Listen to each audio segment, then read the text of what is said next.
Fala pessoal, aqui quem fala é o Vini, sejam bem-vindos a mais um vídeo e esse é mais um vídeo de resultados, dessa vez para trazer cada um dos resultados do UFC Gabriel Bonfim versus Belal Muhammad. Vamos lá, primeira luta da noite, categoria peso palha, tivemos Kathleen Souza contra Ariane Carnelossi, confronto de brasileiras, e quem venceu foi a Kathleen Souza por nocaute no primeiro round com apenas 1 minuto e 34 segundos. Pois é, a Ariane começou bem, né, jogando golpes fortes ali, como ela sempre faz, tentando impor respeito, andando pra frente, buscando ali a luta, mas ela acabou ali recebendo um chute quando, logo depois ela recebeu um golpe, né, que ela caiu, tomou um knockdown ali, ela tava levantando, ela tomou um chutaço e acabou sendo nocauteada. Então, elas que já tinham se enfrentado no passado, né, quando a Kathleen tinha perdido, né, ela acabou vencendo aí com esse lindo nocaute logo no começo. Realmente excelente começo, né, de card. Depois a gente vai pro peso mosca, tivemos a Geisla Chaves, também brasileira, contra a Younes do Bem. Quem venceu foi a Geisla Chaves na decisão dividida, conseguiu conectar ali mais golpes, teve queda pros dois lados, enfim, uma luta muito boa, né, as duas perigosas ali na trocação. A brasileira bate muito forte, tá, é boa na trocação,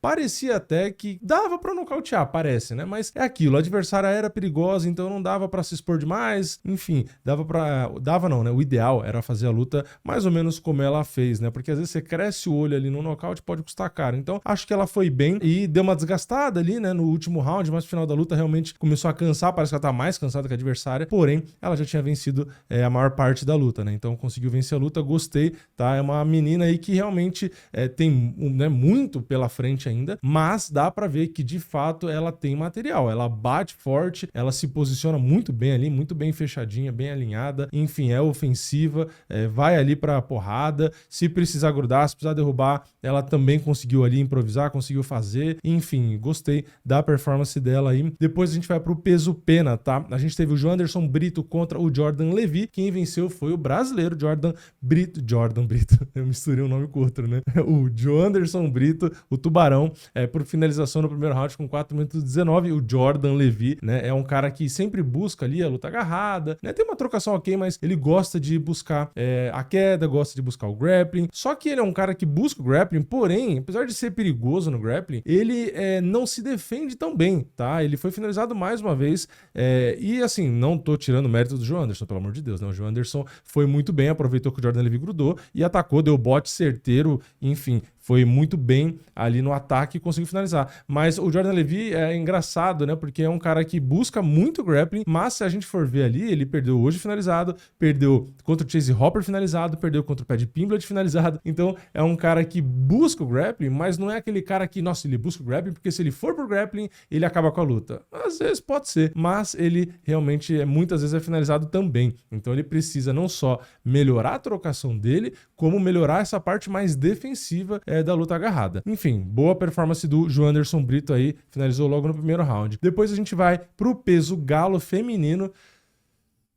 Chelsea Chandler contra Priscila Pedrita. Quem venceu a luta foi a Chelsea Chandler por finalização no primeiro round com 3 minutos e 42. E quem assistiu meu vídeo de pré-evento aí sabe minha opinião sobre essa luta. E por isso que eu não vou nem falar muito dessa luta, porque eu prefiro manter o nível aqui. Próxima luta, peso mosca, Edgar Chaires contra Bruno Silva. Tivemos o Edgar Chaires vencendo por finalização no primeiro round com 4 minutos e 13. Eu não tô rindo da derrota do Bruno, tá? Eu tô só pensando que, enfim, não quero falar da luta passada, não. Eu vou continuar no meu caminho aqui. O Bruno Silva, infelizmente, brasileiro, acabou perdendo, né? Era uma luta relativamente complicada, tá? Porque o Edgar Chaires, ele é muito bom na trocação, o brasileiro também, só que o momento do Edgar Chaires estava um pouco melhor, né? E ele estava realmente batendo muito forte, muito rápido, muito alinhado, e conseguiu ali 2 knockdowns, né, no total, e depois ainda conseguiu encontrar ali a finalização. Então, assim, ganhou até bônus de performance, inclusive, né? Então, o Bruno, que sempre é perigoso, né? Porque ele realmente bate muito forte,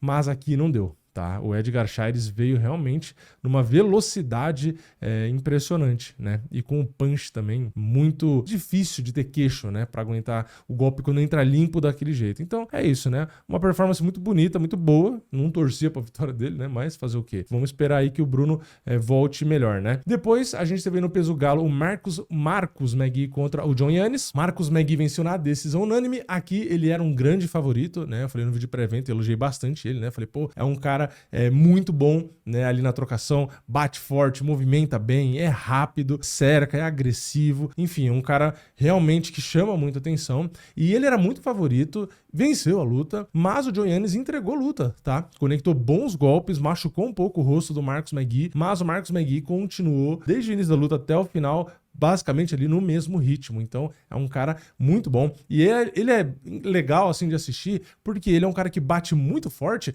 mas ele é um cara que ao mesmo tempo que bate forte, ele tem uma movimentação fluida, né? Então quando ele vai atacar, ele para e carrega o golpe e consegue bater com muita força e com muita velocidade. Mas ao mesmo tempo não é o cara que só fica plantado para bater forte. Então ele planta, bate forte e movimenta leve. Aí ele planta, bate forte e movimenta leve de novo. Então fica bem dinâmico, né? Fica bem legal de assistir. Então, de novo, repetindo o que eu falei no vídeo pré-evento, gosto bastante desse cara lutando. Mas vale aqui o destaque. O John Yannis, que era muito azarão, entregou uma luta boa, tá? Conseguiu ali fazer, levar um pouquinho de dificuldade. Não vou falar que entregou uma luta dura, mas levou um pouco de dificuldade ali, né? Se o Marcus McGhee tivesse desatento, ele tinha se lascado, porque alguns golpes duros ali entraram, né? Depois, peso casado. Tivemos o Alessandro Costa contra o Matt Schnell, e aqui foi meio que esperado. O Alessandro Costa pegou a luta em cima da hora, mas ele é muito melhor e provou isso nocauteando com apenas 2 minutos e 28 segundos.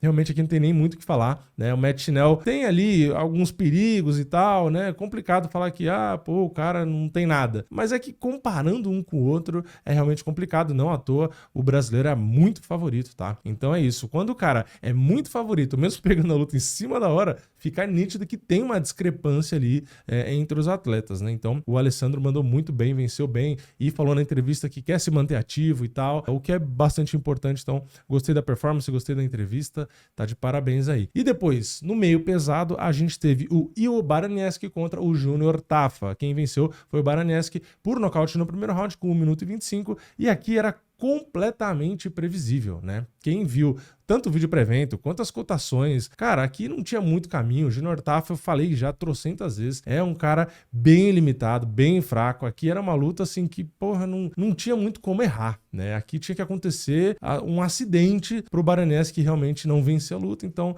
ganhou até o bônus de performance. Assim, é legal que ele tenha ganhado, né? Porque, pô, é muita grana, eu fico feliz que ele ganhou. Mas, cara, nocautear o Júnior Tafa ali meio que é quase que uma obrigação, né? Não dá pra perder desse cara, não. Mas, enfim...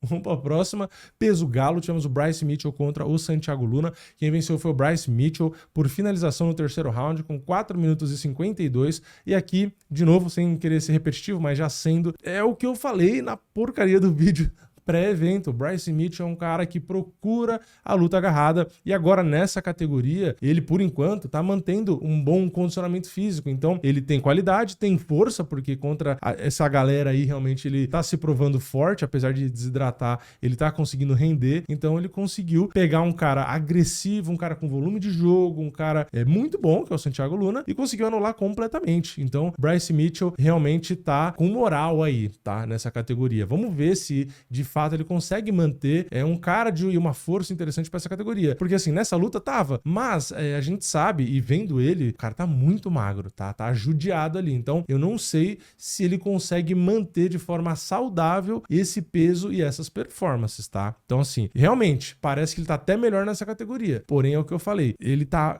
assim, um esqueletinho. Então eu não sei se ele consegue manter esse nível de desidratação por muitas lutas, não. Eu torço pra que sim, né? Mas é complicado. Depois, peso leve, Tom Nolan contra Fares Zian. Aqui deu o azarão. O Tom Nolan, que pagava mais de 3, ele venceu na decisão unânime. Gostei bastante da luta, né? O Tom Nolan conseguiu ali impor um ritmo muito intenso, tanto no primeiro quanto no segundo round. O Fares Zian, que é um cara que cadencia e tal. Como a luta é só 3 rounds, ele meio que não teve um ritmo necessário, né? Nem qualidade necessária para parar o Tom Nolan. Então o Tom Nolan, na minha opinião, veio com uma estratégia corretíssima, que é já meio que o estilo dele, então também não é que ele precisou mudar muita coisa, mas ele veio com esse jogo de pressão, de volume e tal. Então realmente, pro final da luta, ele deu uma desgastada, começou a desacelerar, o Fares Zian começou a melhorar. Se tivesse 5 rounds, talvez o Tom Nolan, né, não vencesse, porém ele treinou e fez a estratégia e fez o que precisava fazer para 3 rounds e ganhou a luta. Então, gostei da luta e gostei da surpresa aí, né, do Tom Nolan acabar vencendo. Foi um dos poucos azarões, né, porque se eu me lembro aí, realmente não teve tantos azarões como ele, né, de 3,50 mais ou menos aí. Então, luta legal. Depois a gente vai para a penúltima, no peso médio, o Brandon Allen contra o Edmen Shahbazyan. Quem venceu aqui foi o Brandon Allen, que era favorito na decisão unânime. Essa foi a luta da noite, tá? Eu até achei que não ia ter luta da noite nesse card, porque às vezes tem cards que não tem, né, o bônus, mas teve, tá, para essa luta. E, assim, na transmissão, se eu não me engano, eu acho que eles acharam, né, a vitória do Shahbazyan. Eu, sinceramente, até vi ali a vitória do Brandon Allen. Eu nem olhei aqui no MMA Decisions, deixei aberto para olhar agora, que inclusive eu vou clicar aqui, ó, esperar carregar, mas já vamos ver aqui, ó. A maioria deu pro Brandon Allen, teve 30-27, também teve 29-28. Não teve nenhum site especializado que deu pro Shahbazyan, e entre os fãs ali tá 50-50. Metade viu pro Shahbazyan e metade viu pro Brandon Allen. Enfim, eu vi a vitória ali do Brandon Allen. Uma luta que foi boa, né? Eu achei que o Brandon Allen ia buscar mais as quedas, mais o grappling. Ele teve só uma queda, né? Mas correu o risco ali, né, na trocação. O Shahbazyan bate forte, mas o Shahbazyan é o que eu falei no vídeo pré-evento. Ele é perigoso, ainda mais no começo da luta? Mas ele vai diminuindo o ritmo, vai cansando, e foi o que aconteceu, né? Então no começo realmente parecia mais perigoso ali e tal, mas depois acabou diminuindo muito o ritmo, começou a tomar mais golpe, e não só isso, né? No segundo round pra frente ali, na verdade, até o primeiro em alguns momentos, ele começou a andar mais pra trás e tal. Então é aquilo, você vê um cara que tá o tempo inteiro andando pra frente e o volume de golpe é parecido, né? Acaba meio que fazendo diferença, né? Você, na somatória ali, na interpretação dos juízes ao vivo, você vê o cara o tempo todo saindo e diminuindo o ritmo, enquanto o outro mantém o ritmo, enfim, acaba fazendo diferença aí. Então, uma luta, assim, uma luta foi boa, vai. Não é aquela luta que eu vou falar, foi luta da noite, nossa, então foi sensacional, vou assistir. Eu não achei, tá? Posso estar sendo meio exigente. Não tô dizendo que foi ruim. De novo, de 0 a 10, sei lá, foi uma luta nota 7. Mas é que geralmente, luta da noite, eu venho empolgado aqui e falo, não, se você não viu, você tem que ver essa luta. E esse aqui não acho que é o caso. Mas sei lá, comente sua opinião aqui embaixo. Você acha que eu tô maluco? Que vale a pena ver essa luta? Eu gostei, de novo, seria uma nota 7. Mas luta da noite...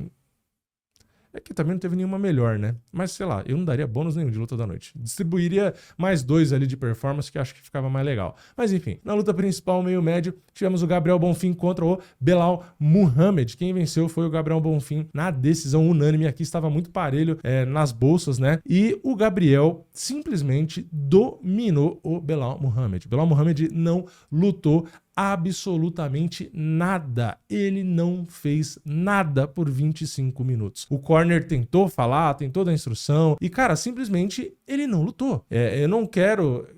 sempre tem que dar esse aviso. Eu não quero tirar o mérito da vitória do Gabriel, mas o Belal Muhammad simplesmente não fez nada, tá? Claro que teve o chute baixo do Gabriel, teve ali, ele tava muito rápido, muito forte. Enfim, o Gabriel teve a melhor performance da carreira dele, na minha opinião. Realmente lutou demais. Provavelmente a qualidade dele, a performance dele, que fez com que o Belal Muhammad não lutasse nada. Mas o Belal Muhammad que a gente conhece, não é nada disso. O cara ficou 25 minutos apático. Porque quando ele perdeu o primeiro e o segundo, eu pensei, bom, ele tem aquele gás famoso que a gente conhece, né? Era considerado antes do Merab ali, né? O maior gás e tal. O cara, simplesmente, quando chegou no terceiro, que eu pensei que ele ia impor ritmo e tal, não fez isso, tá? Então ele não impôs ritmo, continuou no ritmo devagar, sequência de golpes sempre as mesmas, lenta, sem distância, tentou só 2 quedas, que é um cara que sempre buscava isso, mesmo a luta na grade, chata, truncada, também não teve, não tava forte ali fisicamente, e tava até apático, mesmo a cara dele parecia que ele tava só cumprindo tabela, depois da luta também uma cara de bunda, então assim, eu não sei o que aconteceu, tá?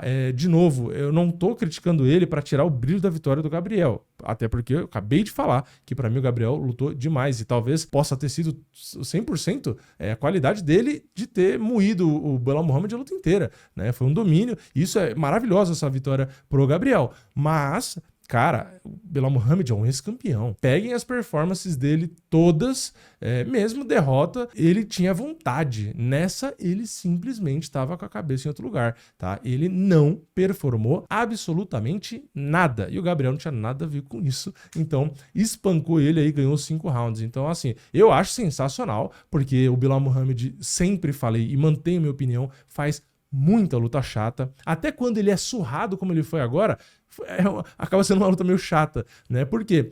Não é por conta do brasileiro, porque o Belal Muhammad, de novo, não ofereceu risco, ele não fez a luta ser movimentada, ele não fez nada, ele fazia a mesma coisa ali, 1, 2 de mão ali, 3, e um chute com a perna da frente, e tipo assim, lento, sem distância, tudo errado. Assim, é completamente bizarra a performance do Belal Muhammad, que acaba colocando aí a terceira derrota seguida, e é mais um, né, acontece com frequência, né, mais um ex-campeão que depois de perder, simplesmente fica irreconhecível, tá? Eu não sei o que acontece, não sei se geralmente esses caras perdem a motivação. Cara, não faço ideia, não faço ideia. Mas isso acontece, né? Quando a gente vê campeão que perde cinturão, muitas vezes os caras, cara, desandam completamente. Por isso que quando o cara perde cinturão e recupera e continua rendendo e tal, pô, eu acho muito legal, né? O Sean Strickland fez isso recentemente, por exemplo. Enfim, esse foi o card, tá? Tivemos aí destaque, na minha opinião, o Gabriel Bonfim, tá? Porque ele pegou um nome espetacular, independente de eu achar que a performance do Belal Muhammad foi completamente abaixo do normal. Dane-se, o Gabriel venceu muito bem, vai disparar no ranking, já pediu o Jack Della Maddalena, que é uma luta boa também. Se ele vencer, porra, ele fica muito próximo do cinturão, então espero que ele realmente consiga a luta e que ele vença o Jack Della Maddalena. E de resto ali no card, vários destaques brasileiros e tal. Então assim, para um UFC no Apex, até que foi legal, tá? Acho que vale aí uma nota 7, né? Acho que um 7 tá bom. Eu ia colocar mais, mas acho que 7 tá de bom tamanho. E semana que vem, não é no sábado, é no domingo, temos o UFC Casa Branca. Então fique esperto essa semana, que vai ter os vídeos que eu sempre trago, eu vou trazer mais conteúdo e inclusive durante todo o card do UFC Casa Branca eu vou fazer live aqui no canal, tá? Então fique esperto aí pra gente assistir junto, trocar ideias, zoar, enfim, torcer e tudo aquilo que a gente sempre faz. Mas é isso, comenta aqui embaixo o que você achou desse card de hoje ou de alguma luta específica, deixa o like no vídeo, se inscreve no canal, ativa o sininho e eu vejo vocês na próxima. É nóis, valeu, falou!